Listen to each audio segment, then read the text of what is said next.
ஆண்டவரின் சமாதானம் நம் அனைவரோடும் இப்பொழுது எப்பொழுதும் சதா காலம் தங்கியிருப்பதாக. விசேஷமாக இன்றைக்கி வாசிக்க கேட்ட ஒரு பகுதி ஒரு நல்ல ஒரு வாக்கு தத்தம் நிறைந்த பகுதி.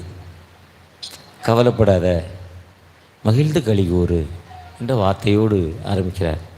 இமைப்பொழுது கைவிட்டேன், ஆனால் உருக்கமான இரக்கங்களினால் உன்னை சேர்த்து கொண்டேன். அற்பகாலம் உண்ட கோபம் உன் மேலே, ஆனால் அந்த கோபத்தை கூட மாற்றிட்டு நோவாவின் காலத்தில் அந்த மக்கள் மேலே ஒரு வெள்ளம் வந்துச்சு. அந்த வெள்ளம் வந்தது, ஆனால் அந்த மக்கள் நான் அழிவதை பார்த்தேன். நான் அழிவதை பார்க்குறப்போ ஒரு இனி இந்த வெள்ளத்தினால் தண்ணீரினால் மக்கள் அழியக்கூடாதுங்கிறதுக்காக ரெயின்போ வானவில்லை ஏற்படுத்தினேன்.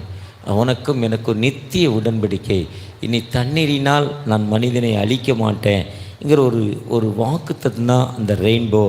அந்த வாக்குத்தத்தம் தான் அதன் மூலம் அதிலிருந்து இதுவரை அந்த தண்ணீரினால் முழு உலகத்தையும் அழித்த ஆண்டவர். முழு நோவா குடும்பத்தை தவிர மற்ற அனைவரும் அழிந்து போனாங்க. ஆனால் அங்கே ஒரு உடன்படிக்கை ஆதியாகமம் 9ஆம் அதிகாரத்தில் இருக்குது. அந்த நித்திய உடன்படிக்கை உனக்கும் என் சந்ததிக்கும். இந்த ரெயின்போ வந்துச்சுன்னா அன்றைக்கி அதுக்கப்புறம் அந்த வருஷத்தில் மழை வராது. அப்படிப்பட்ட வாக்குத்தத்தத்தோடு நீ கவலைப்படாத, மலைகள் விலகலாம்.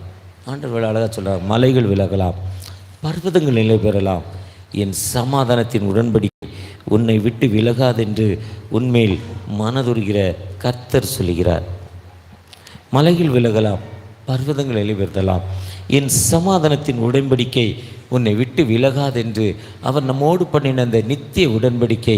ஏசாயா 9:6 நமக்கு ஒரு பாலகன் பிறந்தார், நமக்கு ஒரு குமாரன் கொடுக்கப்பட்டார், கர்த்தர் தோளின் மேல் இருக்கும், அவர் நாமம் அதிசயமானவர், ஆலோசனை கர்த்தா, வல்லமையுள்ள தேவன், நித்திய பிதா, சமாதான பிரபு, அமைதியின் அரசர்.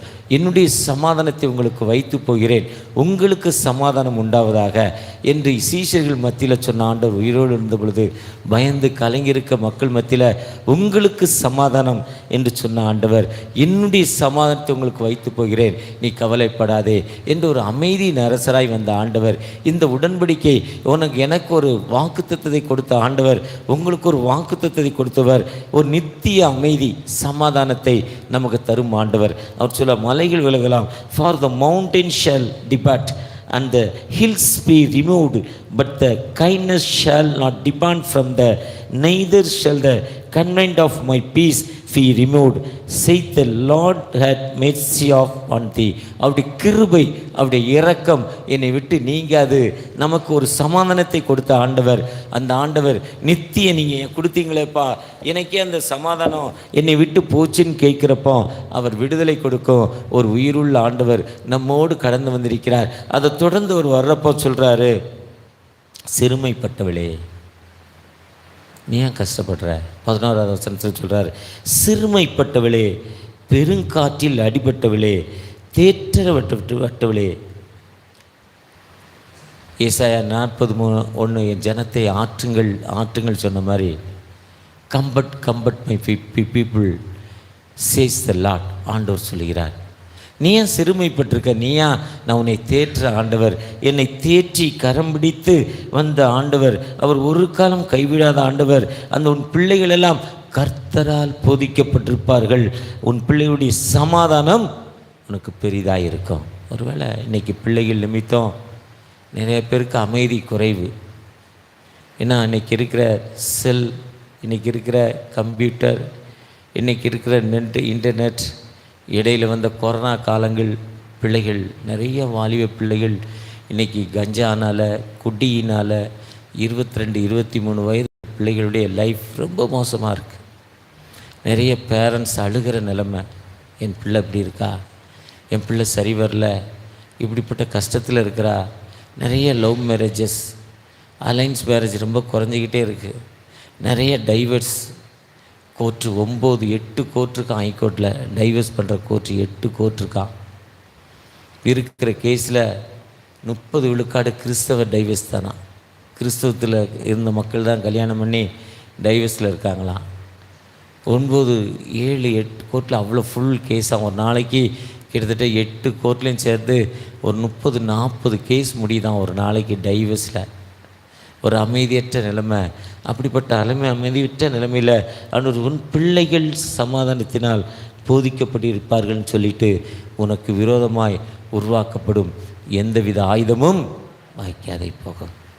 எனக்கு விரோதமாய் செய்வினை கட்டுகளாக இருக்கலாம், எனக்கு விரோதமாய் நோய்கள் இருக்கலாம், எனக்கு விரோதமான கடன் பிரச்சனைகள் இருக்கலாம், எனக்கு விரோதமான நான் கைவிடப்பட்ட நிலைமையில் இருக்கலாம். ஆனால் ஆண்டவர் சொல்கிறார், உனக்கு விரோதமாய் உருவாக்கப்படுற எந்தவித ஆயுதமும் வாய்க்காதே போகும் என்று சொல்கிறார் ஆண்டவர். அப்படிப்பட்ட ஆண்டவர்கிட்ட இப்போ நமக்கு விரோதமாய் no weapon that is formed against the shall prosper, நமக்கு விரோதமாய் உருவாக்கப்படுற வெப்பன் சண்டைகள். இன்றைக்கி அமெரிக்கா ஈரான் சண்டை, பதட்டமான ஒரு சூழ்நிலை. இஸ்ரேலும் அமெரிக்காவும் சேர்ந்து ஈரானை அழிக்க முற்பட்டிருக்காங்க. ஈரான், நீ ஆரம்பிச்சிட்ட, உன் நிலைமை என்ன ஆக போது பாருங்கிறாரு. இன்றைக்கி அப்படிப்பட்ட பிரச்சனைகள் மத்தியில் எங்கே பார்த்தாலும் தீவிரவாதம், சண்டைகள், வெறிகள், கொலைகள், குடிகள். அப்படிப்பட்ட நிலைமையில் ஆண்டவர் சொல்கிறார், உன் பிள்ளைகள் சமாதானத்தினால் போதிக்கப்பட்டிருப்பாங்க, உனக்கு ஒரு எந்தவித கஷ்டமும் வராதுன்னு சொல்கிறாரு. ஒருவேளை அப்படிப்பட்ட ஆண்டவற்ற நாம் எப்படிப்பட்ட நிலைமையில் வந்திருக்கிறோம்? அப்படிப்பட்ட ஆண்டவற்ற தகப்பனே, நீங்கள் சொல்லியிருக்கீங்க மலைகள் விலகலாம் என்று சொல்லியிருக்கீங்க, பர்வதங்கள் நிலை பெறலாம் இருக்குன்னு சொல்லியிருக்கீங்க. உன்னுடைய சமாதானம், நான் உன்னோடு பண்ண அந்த சமாதான உடன்படிக்கை இந்த மாதத்தில், இந்த வருஷத்தில் முதல் நாளில் எனக்கு நான் ஜெபிச்சு ஒரு வாக்குத்தத்தத்தை எடுத்தேன்பா. அந்த வாக்குத்தத்தின்படி நீங்கள் என்னை நடத்தி வந்தீங்க. அந்த வாக்குத்தத்தம் என் வாழ்க்கையில் ஒரு முன்னேற்றமான பாதையில் கடந்து போச்சுப்பா. நீ கொடுத்த வாக்குத்தத்தம் செய்த கர்த்தர் அல்லவா, அந்த வாக்குத்தத்தத்தை நீங்கள் ஒரு காலம் விடலப்பா. அந்த வாக்குத்தத்தத்தின்படி தகப்பனே, நீங்கள் இந்த நாளில் எனக்கு ஒரு விடுதலை தருவீங்க, உம்முடைய கிருபையை தருவீங்க, உம்முடைய இரக்கத்தை தருவீங்க.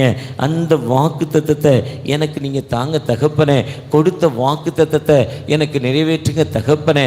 என் குடும்பத்தில் இருக்க பிரச்சனைகள், என் குடும்பத்தில் இருக்க சமாதான குறைவு, எனக்கு இருக்கிற வேதனை, எனக்கு இருக்கிற தொழிலில் இருக்கிற பின்தங்கிற நிலைமை, எனக்கு வீடு கட்டப்படாத நிலைமையில் இருக்கிற என் தொழில்கள் முன்னேற்றம் இல்லை, எனக்கு என் மனைவிக்கும் நல்ல உறவில்லை, எனக்கு என் சகோதரருக்கும் நல்ல உறவில்லை, எனக்கும் என் அருகாமை நெய்பருக்கும் ஒரு நல்ல டிரான்சாக்ஷன் இல்லை, நான் ஒரு அமைதியற்ற நிலைமையில் இருக்கிறேன்.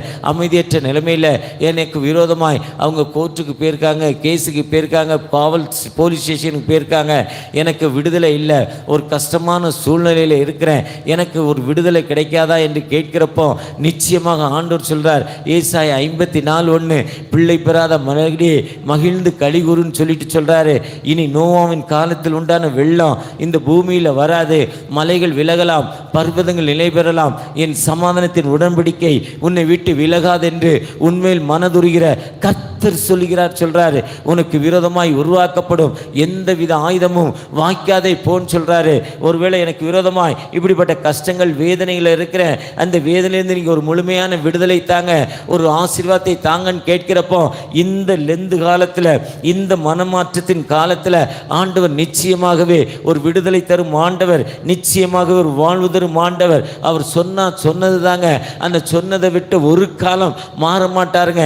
அவற்றை தகப்பனே, என்னை ஆசீர்வதித்தால் ஒழிய நான் இந்த இடத்தை விட்டு போக மாட்டேன் என்று ஜெபிக்கிறப்போ, அன்னாள் ஜெபிக்கலையா, தகப்பனே என் சிறுமையை கண்ணோக்கி பாருங்க என்று 1 சாமுவேல் 1:11 அந்த அன்னாள் ஜெபிக்கிறாங்க.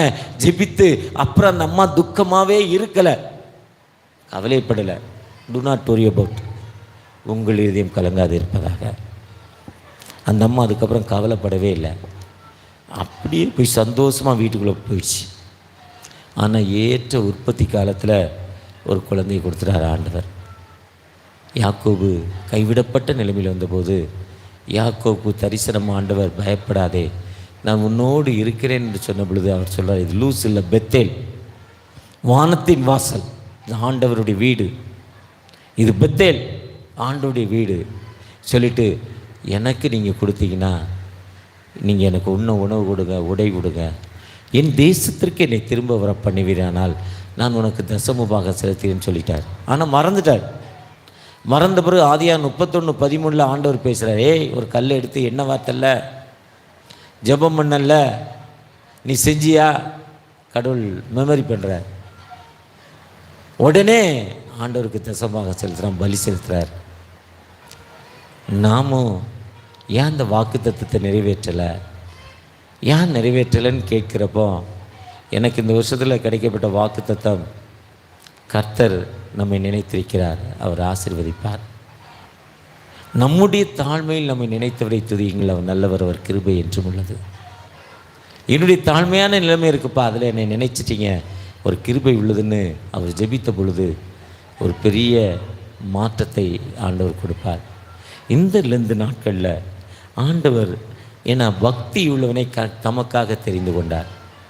சங்கீதம் 4:3 பார்த்தீங்கன்னா பக்தி உள்ளவனை, பக்தினா திருவிழியத்தில் சொல்லப்போ தமக்கு அன்பானவனை ஆண்டவர் தெரிந்து கொண்டார். நாம் அவருக்கு அன்புள்ள மக்களாய் காணப்படுகிறோமா? நீங்கள் கோபம் கொண்டாலும் பாவம் செய்யாதிருங்கள், சங்கீதம் 4:4 சொல்கிறார். கடவுள் எனக்கு தரலைங்க, நான் கேட்டேன்பா, அவங்கள ப்ளஸ் பண்ணுறார், என்னையை ப்ளஸ் பண்ணல, ஒரு கோபம் வருது. ஆனால் அப்படி கோபம் வந்தாலும் பாவம் செய்யாதிருங்கள். 4:5 நீதியின் பலிகளை செலுத்துங்க, ஆண்டவற்ற நீதியின் பலிகளை செலுத்துங்கிறார். ஏன்னா 1 பேதுரு 3:12 கர்த்தருடைய கண்கள் நீதிமான்கள் மேல் நோக்கமாக இருக்கிறது. சங்கீதம் 34 சொல்றார், கர்த்தருடைய கண்கள் நீதிமான்கள் மேல் நோக்கமாக இருக்கிறது.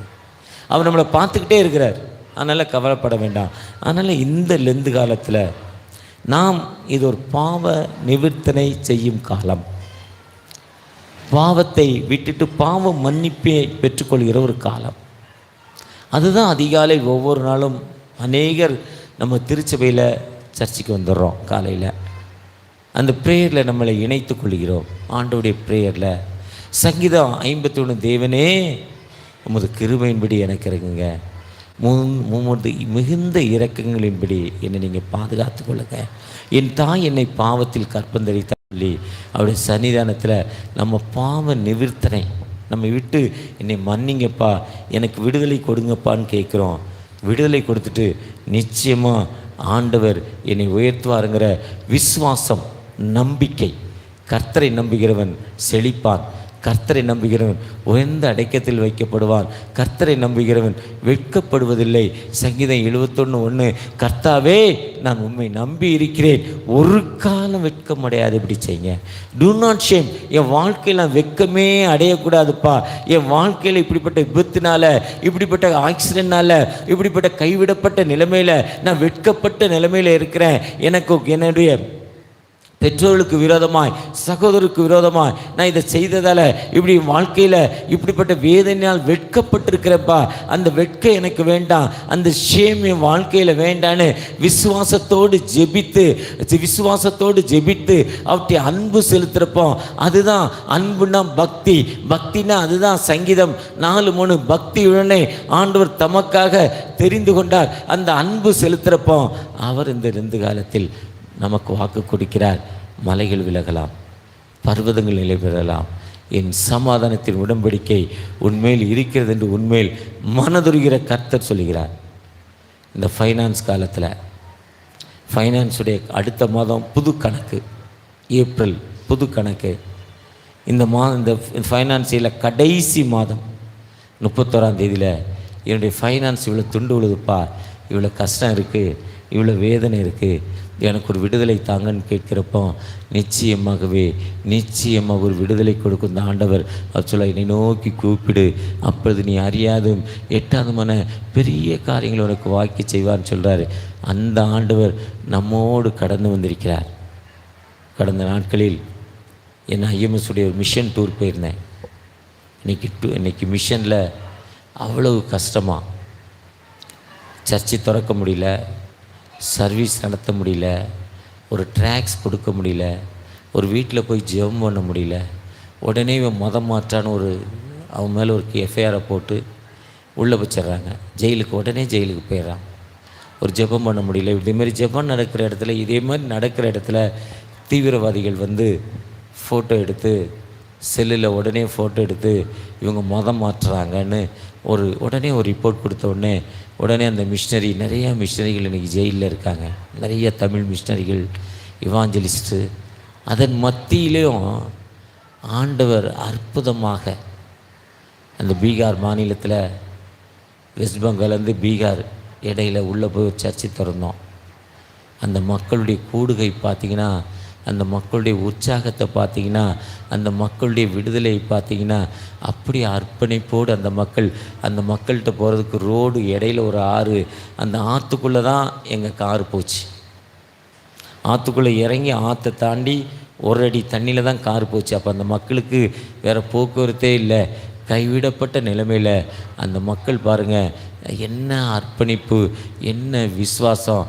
ஆண்டவர் எங்களோடு இருக்கிறார், எது வந்தாலும் பரவாயில்ல, ஆண்டவர் எங்களை வாழ்த்து எங்களை வழிநடத்துவாருங்கிற அந்த மக்கள் மத்தியில் அன்னைக்கு ஒரு 7 பேருக்கு ஞானஸ்தானம். அப்படி ஞானஸ்தானம் கூடிக்கிட்டே இருக்குது. மறைமுகமான முறையில் வேதனையும் அதிகமாகிக்கிட்டே இருக்குது. எப்படி ஞானஸ்தானம் கொடுதோ வேதனையும் அதிகமாகுங்கிறார். அந்த வேதனையின் மத்தியில் அந்த தமிழ் மிஷனரிகளும் சரி, லோக்கல் எவாஞ்சலிஸ்டும் சரி, அர்ப்பணிப்போடு ஆண்டவருடைய பணியை செய்கிறாங்க. ஆனால் கவலைப்படலை. இவ்வளோ கஷ்டம் இருந்தாலும் அவங்க சில மலைகள் விலகலாம். ஆண்டவர் எங்களுக்கு ஒரு சமாதானத்தை கொடுத்திருக்கிறார். எங்களுக்கு விரோதமாக இவ்வளோ பெரிய இருக்குது சக்தி. இவ்வளோ பெரிய ஒரு ஃபோட்டோ எடுத்து அனுப்புகிற உடனே அங்கேருந்து அந்த கூட்டம் நடக்காது, அந்த சர்ச்சு கட்ட முடியாது, கெட்டுற சர்ச்சு நின்றோம். சும்மா வெஸ்ட் பெங்காலில் சந்திரப்பூருங்கிற ஊருக்கு போயிருந்தோம். சும்மா ரோட்டில் போகிறோம், ஒரு லெட்டர் எழுதி கொடுத்துட்டு போயிட்டான், இது இந்த சர்ச்சு கவர்மெண்ட் இடம்னு. ஒரு தீவிரவாதி, ஒரு மத தீவிரவாதி, சாதாரண ஒரு மனிதன் ஒரு லெட்டர், அவ்வளோதான். டாக்குமெண்ட்டு, பட்டா எல்லாம் அடங்கல் சிட்டா எல்லாம் இருக்குது. ஐஎம்எஸ் அது என்எம்எஸ் சர்ச், அது என்எம்எஸ் சர்ச் எல்லாமே இருக்குது. ஆனால் சர்ச்சு கட்ட முடியல. அந்த இக்கட்டிலையும் ஒரு கண்கள் இழந்த நிலைமையில் அந்த சகோதரர் அர்ப்பணிப்போடு பணி செய்து கொண்டிருக்கிறார். 2 பிள்ளைகள். ஜெபம் முழங்கால் தான் ஏங்குறார், ஜெபத்தில் தான் எங்கள் கதை ஓடுதுங்கிறார். அந்த ஆண்டவர் நம்மை ஒரு காலம் கைவிட மாட்டார். நமக்கு சமாந்தி எப்போ ஜெயிலுக்கு போவோன்னே தெரியாது. அதுலேயும் அவங்க ஆயத்தமாக இருக்காங்க. இது நோவாவின் காலத்தில் உண்டான வெள்ளம். ஆனால் அந்த வெள்ளம் எங்களை திடப்படுத்தாது. அப்படிப்பட்ட ஒரு பெரிய எதிர்ப்பு இந்தியா முழுவதும் இருக்குது. அந்த எதிர்ப்பின் மத்தியில் அந்த மக்கள் இருக்காங்க. நீங்கள் நானும் ஆண்டவற்றை எத்தனை கஷ்டங்கள், எத்தனை வேதனைகள், எத்தனை துன்பங்கள் இருந்தாலும் கவலைப்படாதே, திகையாதே, நான் உன் தேவன், நான் உன்னோடு இருக்கிறேன் என்ற ஆண்டவர் நம்மோடு கிடந்திருக்கிறார். அந்த ஆண்டவற்ற தகப்பனே என்னை பிளஸ் பண்ணுங்க தகப்பனே நோக்கி பார்ப்போமா. எங்கள் அன்பின் பரலோகத்தின் தகப்பனே, மீண்டுமா இந்த கால வேளையில், இந்த மாதத்துடைய முதல் நாளில், இந்த கஸ்து நாட்கள், இந்த மனமாற்றத்தின் காலம், இந்த லெந்து நாட்கள், இந்த வசந்த காலம், இலைதளிர் காலத்தில் எங்களுடைய பாவ நிவர்த்தி செய்கிற மூலம் பாவ நிவர்த்தி செய்து விசுவாசத்தோடு உங்களுடைய பாதத்தில் நாங்கள் அன்பு செலுத்துகிறப்போம். அன்புள்ளவனை நீ தெரிந்து கொண்டீங்கப்பா. அந்த என்னை தெரிந்து கொண்டீங்க என் நம்பிக்கையோடு தெரிந்து கொண்ட தகப்பன் அல்லவா. அன்று அந்த மக்கள் தண்ணீரில் அழியும் போது இனி இப்படிப்பட்ட அழிவு இந்த மக்கள் மேலே வராது என்று, மலைகள் விலகலாம், பர்வதங்கள் நிலைபெறலாம், சமாதானத்தின் உடன்படிக்கை உலகாது என்று உண்மையில் மனதுருகிற கர்த்தர் சொல்கிறார் வாட்டின்படி தகப்பனை, என்னுடைய மவுண்டெயின் என்னை விட்டு லிஃப்ட் ஆகாமல் நீர் என்னை பாதுகாத்து கொண்டீங்க. உனக்கு விரோதமாய் உருவாக்கப்படும் எந்தவித ஆயுதம் வாய்க்காதே போகும் என்ற வார்த்தைப்படி ஒரு வாக்கு தத்துவத்தோடு கடந்து வரப்பா. உம்முடைய பிரச்சனை எங்களோடு இருக்கட்டும். உன் பிள்ளைகள் சமாதான கர்த்தரின் சமாதானத்தால் போதிக்கப்பட்டிருப்பார்கள் வார்த்தையின்படி. நான் உம்முடைய பிள்ளை தகப்பரே, எனக்கு ஒரு அமைதியை தாங்க. என் வாழ்க்கையில் இருக்கிற இக்கட்டான சூழ்நிலை, கடற்பிரச்சனை, வியாதி, பல இக்கட்டான சூழ்நிலை, ஏன் வாழணுங்கிற ஒரு அமைதியற்ற நிலைமை, தூக்கமின்மை, பல போராட்டங்கள், கணவர் நல்லா இல்லை, பிள்ளைகள் நல்லா இல்லை, இந்த சமூகம் நல்லா இல்லை, எனக்கு அமைதியை தரமாட்டீங்களா ஏக்கத்தோடு ஜெபிக்கிற அன்பு பிள்ளைகளுக்கு நீர் ஒரு அமைதியை கொடுப்பீங்க நம்பிக்கையோடு உங்களுடைய பாதத்தில் நிற்கிறோம். நீ விசுவாசித்தால் கடவுளுடைய மேன்மையை காண்பாய் வார்த்தன்படி. உங்கள் இருதயம் கலங்காது இருப்பதாக வார்த்தன்படி. நானே வழியும் சத்தியம் ஜீவன் என்று சொன்னீங்கப்பா. என் நாமத்தினால் எவைகளை கேட்டாலும் அவைகளை தருவேன்னு சொன்னீங்கப்பா. ஒரு விசை கூட மனமறிங்க என்னை பிளஸ் பண்ணுங்கள். நீங்கள் ஆசீர்வதித்தீங்க நம்பிக்கையோடு அன்னாளை போல் இந்த இடத்துலேருந்து கடந்து போகிறேன். என்னை நீங்கள் ஆசீர்வதிச்சிங்க, உங்களுடைய கிருபை எனக்கு தத்துறீங்கன்னு அன்னாளை போல் இந்த இடத்துலேருந்து கடந்து போகிறேன். என்னை நீங்கள் பிளஸ் பண்ணுங்கள், என்னை ஆசீர்வதிங்க, பாதுகாத்து கொள்ளுங்க. மீட்பர் இயேசு மூலம் ஜெபக்கேளும் அன்பின் தகப்பனே. கர்த்தர் தாமே உங்களை ஆசீர்வதித்து பாதுகாக்க கடவர். கர்த்தர் திருமுகத்தை நம்ம மேல் பிரசனமாக்கி நம்ம மேல் கிருபையாக இருக்க கடவர். கர்த்தர் திருமுகத்தை நம்ம மேல் பிரசனமாக்கி நமக்கு சமாதானத்தை கட்டளையிட கடவாராக.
கர்த்தரானவர் உங்களோடு இருப்பாராக. சமாதானத்துடைய வந்தவர் சென்று வருவோம். உங்கள் யாவருக்கும் புது வருட வாழ்த்துக்களையும் சமாதான வாழ்த்துக்களையும் தெரிவித்துக் கொள்கிறேன். கர்த்தர் நம்மை ஆசீர்வதித்து பாதுகாப்பாராக. God bless you. ஆமேன்.